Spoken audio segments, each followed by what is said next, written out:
प्रिय भाई बहन, आप कैसे हैं? आज के ऑनलाइन क्लास में आपका स्वागत है। आज मैं आपको समुच्चय बोधक पढ़ा रही हूँ और समुच्चय बोधक में क्या आपने पढ़ले समुच्चय बोधक में के मुख्य दो भेद हैं, समानाधिकरण समुच्चय बोधक, व्यधिकरण समुच्चय बोधक। तो समानाधिकरण के 4 भेदों को आपने पहले ही पढ़ लिया है।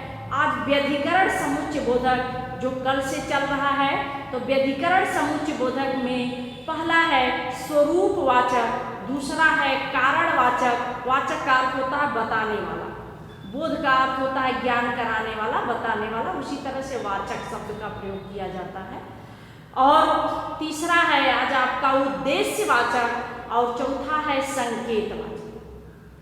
तो व्यधिकरण समुच्चय बोधक क्या है?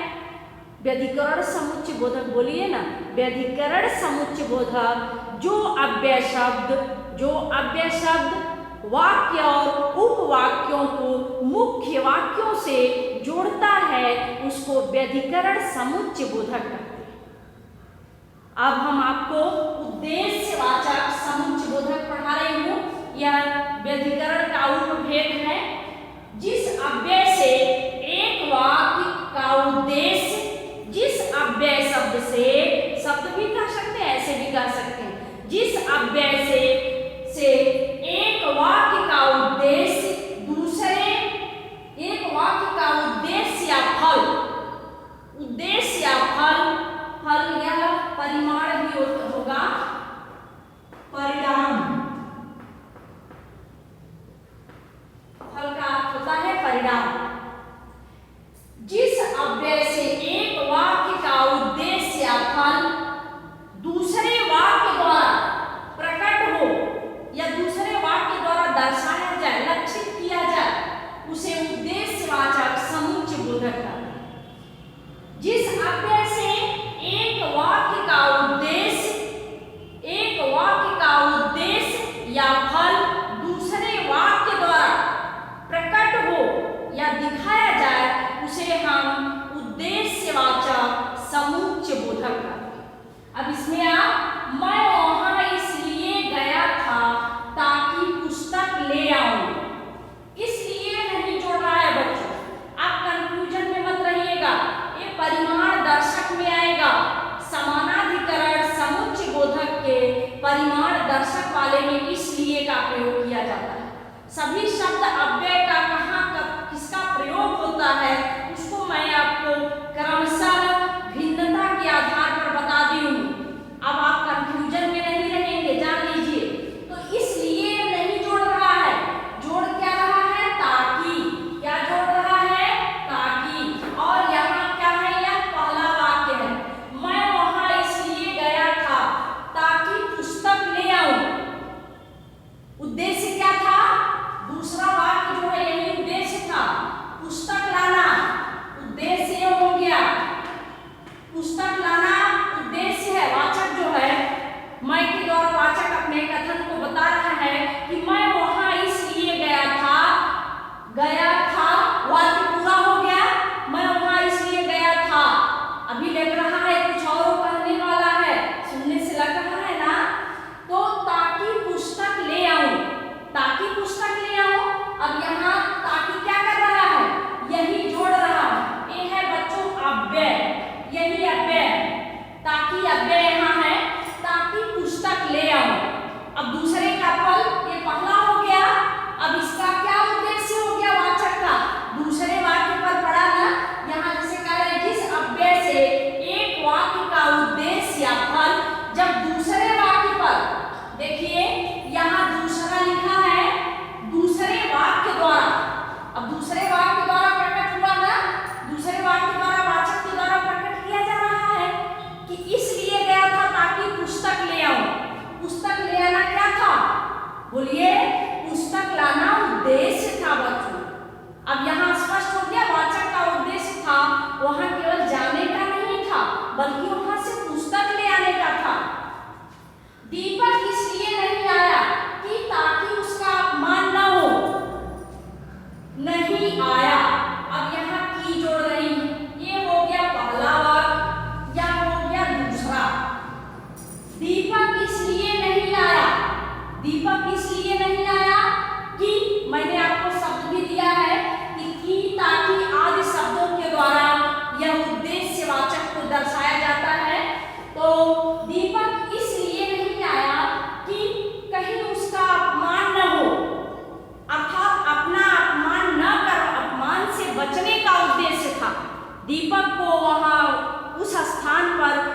उपस्थित न होने का उद्देश्य मात्र यही था कि उसका अपमान से वह बच जाए। समझ में आया? अब यहाँ कहीं उसका अपमान न हो, ये क्या हो गया? यही उद्देश्य हो गया। यह बच्चों आपका यह उद्देश्य हो गया। वाक्य का आपका उद्देश्य नहीं बल्कि वाक्य का उद्देश्य हो गया। और यह हो गया दूसरा वाक्य, और यह क्या हो गया? पहला वाक्य। दीपक इसलिए नहीं आया, पहला वाक्य, और दूसरा हो गया ताकि उसका अपमान न हो, कि उसका अपमान न हो।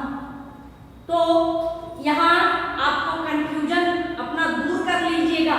इसलिए को देख के मत सोचिएगा ये समानाधिकरण समुच्चय बोधक का, समानाधिकरण समुच्चय बोधक के परिमाण दर्शक जो है, परिमाण दर्शक वाले में इसलिए का प्रयोग किया जाता है। इसको संकेतवाचक। अब दूसरा है, अगला टॉपिक है संकेतवाचक। जो वाक्य संकेत या शर्त, संकेत या शर्त एक वाक्य में बताकर,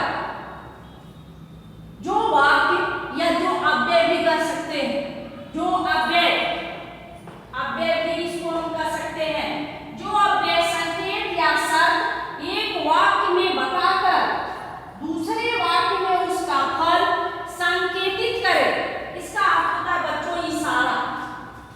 इशारा जैसे शांत रहने के लिए यह इशारा किया जाता है ना, उसी तरह से वाक्य में उसका फल संकेतित करे, उसे संकेतवाचक समुच्चय बोधक कहते हैं। फिर से सुनिए, ध्यान दिया करिए।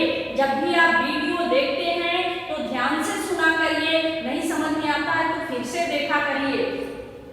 संकेतवाचक, जो वाक्य संकेत या शर्त, शर्त जान रहे हैं, ये शर्त लगा बाजी, संकेत या शर्त एक वाक्य में बताकर, जब जो अव्यय या जो वाक्य संकेत या शर्त एक वाक्य में बताकर दूसरे वाक्य में उसका फल संकेतित करे, इशारा करे, उसे संकेतवाचक समुच्चय बोधक कहते हैं। अब जैसे इसमें शब्द है बच्चों यदि, तो, यद्यपि, ये तीनों शब्द इसके अंतर्गत आते हैं। अर्थात ये तीनों शब्द का प्रयोग करके या इन तीनों अव्यय का प्रयोग करके हम वाक्य को बनाते हैं। यदि वर्षा न हुई तो फसल सूख जाएगी, तो क्या हो गया? अब यदि हमने पहले भी लगा दिया है, पहला वाक्य हो गया यदि वर्षा न हुई तो फसल सूख जाएगी। फल क्या हो गया? संकेत किधर है? संकेत दूसरे वाक्य पर है, अर्थात फसल के सूखने का, फसल सूख जाएगी। यदि वर्षा नहीं हुई तो इसका फल या परिणाम किस पर पड़ेगा? फसल के ऊपर। यदि वर्षा न हुई तो फसल सूख जाएगी। अब वर्षा न होने का संकेत किसके तरफ है? फसल की तरफ है। ध्यान दीजिए, फसल की तरफ है। दूसरा, यदि परिश्रम करोगे तो प्रथम आओगे, अर्थात सबको प्रथम स्थान आने की इच्छा होती है, लेकिन उसी के अनुसार मेहनत भी करनी पड़ती है। कि हम सोचे खाली कि हम प्रथम आ जाएं, अच्छे नंबर से उत्तीर्ण हो जाएं, तो ऐसा नहीं होता। प्रथम आने के का संकेत आपका किसकी तरफ है? यदि परिश्रम करोगे तो प्रथम आओगे। अब प्रथम आने का दूसरे वाक्य है ना, किसके द्वारा स्पष्ट हो रहा है? दूसरे वाक्य में उसका फल हमें यहाँ दिखाई दे रहा है। दूसरे वाक्य में प्रथम आने का संबंध किससे है? परिश्रम से, लेकिन इसका स्पष्टीकरण हमें दूसरे वाक्य में हुआ। यदि मेहनत करोगे, लोग कहते हैं मेहनत करोगे सफल हो जाओगे। अब किसी को केवल प्रथम ही आना है तो उसका परिणाम कहाँ दिख रहा है? प्रथम आओगे, अर्थात दूसरे वाक्य में इसका परिणाम दिख रहा है। अब आपका क्रमशः मैंने सब आपको पढ़ा दिया।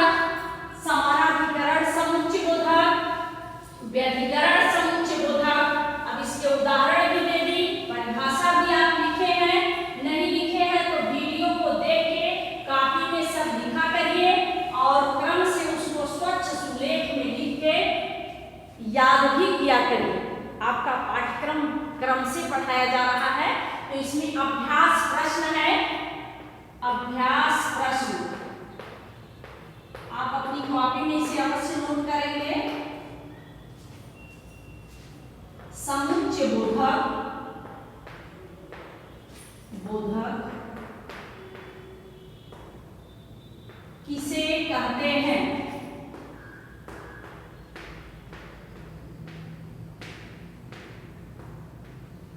इसके भेद,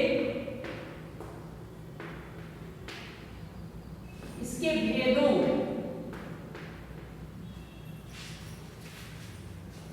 को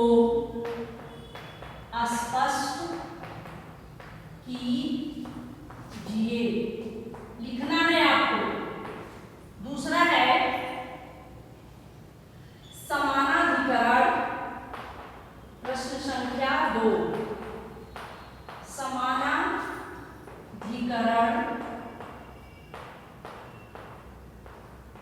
समुच्चय बोधक, बोधक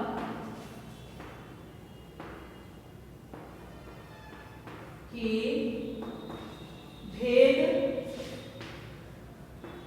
भेदों को लिखिए।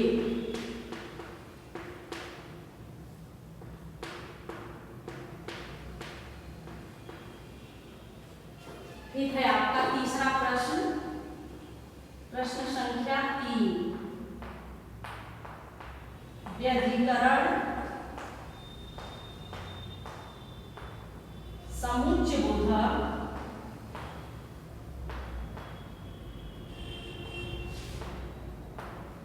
बोधक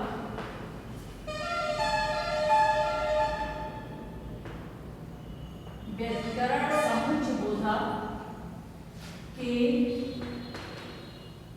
भेदों को लिखिए। अब आपको ये चिंता नहीं करनी है कि हमारे पास पुस्तक नहीं है, मैं कैसे लिखूं, कोई संसाधन नहीं, ऐसा नहीं। वीडियो को देख के कॉपी में इसको स्वच्छ और सुलेख में नोट करेंगे और तीनों प्रश्न को अवश्य लिखेंगे। सबसे पहले समुच्चय बोधक की परिभाषा, फिर समुच्चय बोधक के दोनों भेद, उसके बाद दोनों को अलग अलग उपभेदों को आपको लिखना है। धन्यवाद। आज के लिए बस इतना ही। आपका दिन मंगलमय।